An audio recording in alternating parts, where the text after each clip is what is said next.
Assalomu alaykum, hurmatli talabalar. Bugun demak biz mavzuyimiz ikkinchi qismi, ya'ni o'sha falsafa fanining predmeti, mazmuni va jamiyatdagi roli haqida gaplashib o'tamiz.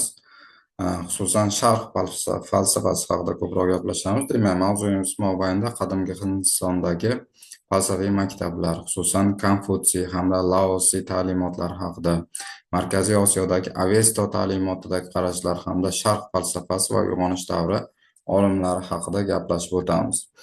Birinchi navbatda aytib o'tishimiz kerakki, haqiqatda masalan qadimgi Hindiston falsafiy maktablarida Vedalarning o'rni katta hisoblanadi. Vedalar nima deganimizda, bu miloddan avvalgi 15 va miloddan avvalgi 6 asrlar oralig'ida mavjud bo'lgan bilimlar Vedalar deb nomlanganki, bularda bir qancha tarkibiy qismlarga bo'lingan. Masalan, samkitlar, brahmanlar, aranyaklar hamda upanishadlar deyilgan. Ya'ni ulardan samgitlar bu muqaddas yozuvlar, ya'ni diniy madhiyalar bo'ladigan bo'lsa, brahmanlar esa marosimlarning ta'riflari, xususan o'sha brahmanlar tomonidan o'tkaziladigan ma'lum bir diniy marosimlar hisoblanganki, aranyaklar esa o'rmon qalandarlari topilgan tomonidan yozilgan kitoblar hisoblansa, upanishadalar esa aynan mana shu Vedalarning falsafiy ta'riflari yoki sharhlari hisoblangan.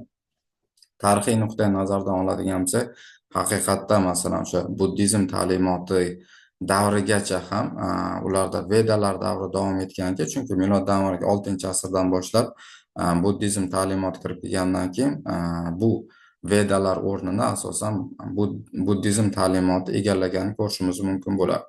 Bunda albatta biz bir qancha davrlarga bo'lamiz, xususan epik davr, ya'ni miloddan avvalgi 6-2 asrlar bo'ladigan bo'lsa, sutralar davri esa miloddan avvalgi 2 hamda milodiy 7 asrlar bo'ladi. Biz uchun o'sha mashhur bo'lgan poemalardan Mahabharat hamda Ramayana dostonlari ham aynan mana shu epik davrda vujudga kelgan va qiziq tomoni aynan bugungi kunga qadar ham mana shu Mahabharat va Ramayanadagi ayrim qahramonlar Hind aholisi uchun xudolar vazifasini o'tashadi va ularga sig'inishadi. Xususan Ram, Sita, Ravan kabi qahramonlar, xususan shu Ravanni yoqish yoki Ravanni yengish kabi marosimlar borki, aynan Hindiston hayotida bugunga qadar ham, garchi bu eposlarligini bilishsa ham, ularga sig'inish jarayoni davom etayotganini ko'rishimiz mumkin bo'ladi. Hindiston falsafasida albatta qadimgi davrdan borliq haqidagi ta'limotlar Rita qonuniga asoslangan, ya'ni bu qonuniyat aslida demak kosmik evolyutsiya sifatida aytilganki, ya'ni koinotning paydo bo'lishi jarayoni, xususan Allohning paydo bo'lish jarayoni aynan borliq va yo'qlik hisoblangan Brahma bilan bog'liq hisoblangan.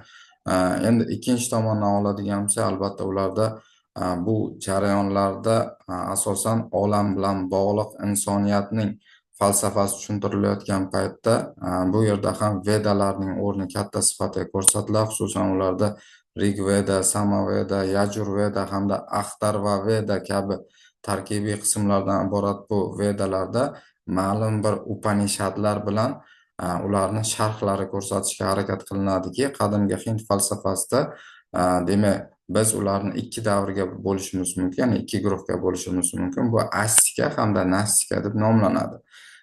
Astika guruhiga kiradigan falsafiy maktablarga Vedanta, Sankhya kabi ta'limot maktablari kirgan bo'lsa, ularda aynan Vedalarning ilohiyotligi tan olinish bilan birgalikda yozma yodgorliklardagi manbalar sifatida ham qabul qilinadi.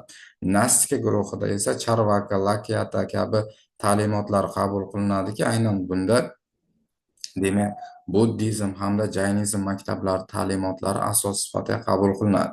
E'tibor qiladigan bo'lsangiz, mana slayd o'ng tomon pastki qismida go'yoki bir Gitler tomonidan ishlatilgan svastikani belgisiga o'xshagan narsa bor. Aslida bu narsa Gitlerning belgisi emas, balki aynan mana shu Hindistonda ishlatilgan Vedalar ta'limotidagi belgi sifatida ko'rishimiz mumkin bo'ladi.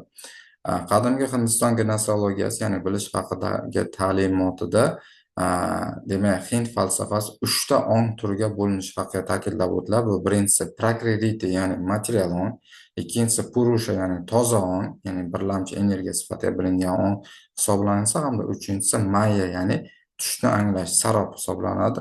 Aynan bilamizki, Hind falsafasi ongni har bir turi real va o'rganish kerak deb hisoblanadi. Xususan, Kontgacha bo'lgan davrda ham material ongni tan olinganligi hamda uzoq vaqt mobaynida borliq haqidagi real taassurotlarni anglatilishi bilan ham aynan Hindiston falsafasida o'sha ong masalasida o'zini alohida fikrlar bilan ajralib turadi. Hind falsafasiga ko'ra ruhning ikkita asosiy mavjud deyiladi va atman hamda manas hisoblanadi. Atman bu Xudo Brahmani inson ruhidagi bo'lagi sifatida ko'rsatiladigan bo'lsa, bu hech qachon o'zgarmaydi va asos sifatida baholanadi. Manas esa insonni hayoti mobaynida o'zi egallaydigan va o'zida paydo bo'ladigan uning shaxsiy harakatlari hamda hayoti davomiga kelib chiqadigan bo'lagi hisoblanadi. Shu nuqtai nazardan albatta har bitta insonda haqiqatda tabiiy ravishda paydo bo'ladigan va keyinchalik orttiriladigan, ya'ni ikkilamchi ong shakli bo'lishini fan ham tan oladi.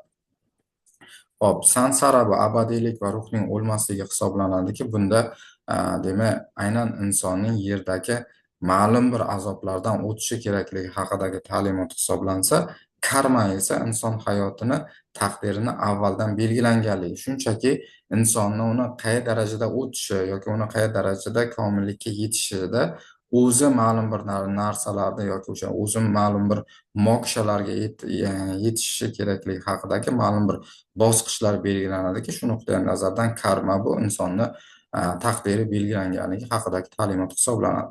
Moksha esa albatta yuqori ma'naviy komillik hisoblanadiki, bunda insoniyat aynan mana shu darajaga yetgandan keyin karma tugaydi deyiladi. Ya'ni inson mana shu darajaga, ya'ni moksha darajasiga yetishgandan keyin eng ulug' bo'lgan hisoblangan darajaga yetgan hisoblanadiki, bunda o'sha mahatmalar, ya'ni buyuk ruhlar u erishgan tugalmas zanjirdagi oxirgi egallangan daraja hisoblanadi.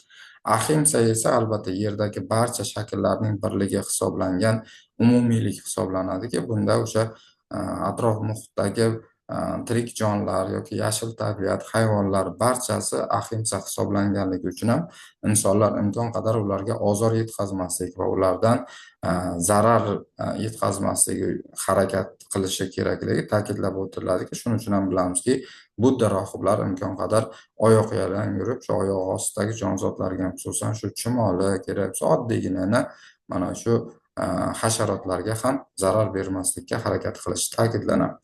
Xitoy falsafasi ham albatta qadimgi davr falsafalari orasida o'ta muhim tamoyillarga asoslangan falsafalar hisoblanadiki, ular orasida miloddan avvalgi 6-3 asrlarda konfutsiylik, daosizm, maoizm kabi 6 ta katta ta'limot bo'lganligi haqida ta'kidlanadi. Ularda esa ayniqsa konfutsiylik ta'limoti bugungi kunga qadar eng mukammal ta'limotlardan hisoblanadiki, chunki uning ichida ustozga hurmat masalasi, axloq mezonlari, umuman yoshlarga ta'lim masalalarida ham juda bir foydali g'oyalar keltirib o'tilganini ta'kidlashimiz mumkin bo'ladi.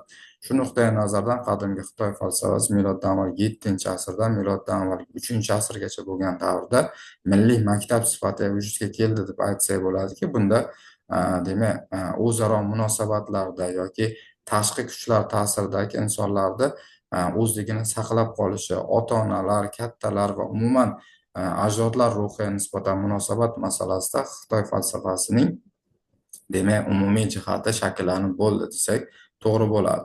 Xitoy falsafasi bo'yicha demak insonni tashkil etuvchi koinotda 3 ta energiya borligi mavjud deyiladi. Bular Tsin, Tsi hamda Shen deb hisoblanadi.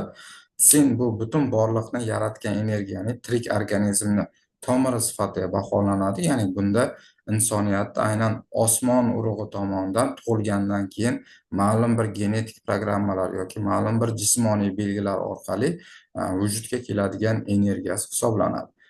Tsi esa ma'naviy energiya hisoblanadiki, ya'ni inson hayoti mobaynida turli xil jarayonlardan o'tishi mobaynida unga shu moddiy hamda jismoniy yoki jonzotlar ta'sirida ma'naviy Tsi uning tanasiga kirib borish jarayoni demak Tsi energiyasi hisoblanadi. Va uchinchisi esa Shen esa inson tomonidan yo'qotib bo'lmaydigan va umuman yo'qolmaydigan ma'naviy energiyaki, buni o'zagi sifatida demak insonning o'zi hisoblanadi. Shuning uchun faqatgina Shendan u o'libgina qutulishi mumkinligi belgilab o'tiladi. Hop, bundan tashqari albatta bizda Avesto ta'limotida ham bir qancha ma'lumotlar berib o'tilganki, xususan ezgu amal, ezgu so'z, ezgu fikr kabi ta'limotlar bo'ladigan bo'lsa, unda bilamizki, Avesto yasna, yasht, videvdat, visparat kabi tarkibiy qismlardan tuzilganligi, xususan xudolar masalasida ham, insonning hayoti masalasida ham, xususan yashash masalasida ham o'ziga xos bir to'g'ri yashash qoidalari ko'rsatilganligi bilan ta'kidlanadiki, yurtimizda demak 2001-yilda Avestoning 2700 yilligi nishonlanadi va Asqar Mahkam tomonidan Avesto kitobi birinchi marotaba o'zbek tiliga o'girilganini ko'rishimiz mumkin bo'ladi. Hop, bundan tashqari albatta qadimgi sharq falsafasida ulamolarimizdan Abu Nasr Farobiyni, xususan uning Fozil odamlar shahri asari bilan Beruniy o'zining qadimgi xalqlardan qolgan yodgorliklari, Hindiston va mineralogiya asarlari bilan, Ibn Sino ham o'zining bilimlar kitobi Donishnoma kabi asarlari bilan, Ibn Rushd boya bu haqida bir ta'kidlab o'tdi, Ibn Arabiy kabi ulamolarimiz o'z falsafalari bilan qadimgi sharq falsafasini asosi sifatida tarixga kirganlarini ko'rishimiz mumkin bo'ladi. Bularni ta'limotlari bilan albatta biz sizlar bilan keyingi darslarimiz mobaynida yanada tanishib boramiz. E'tiborlaringiz uchun rahmat, sog' bo'linglar.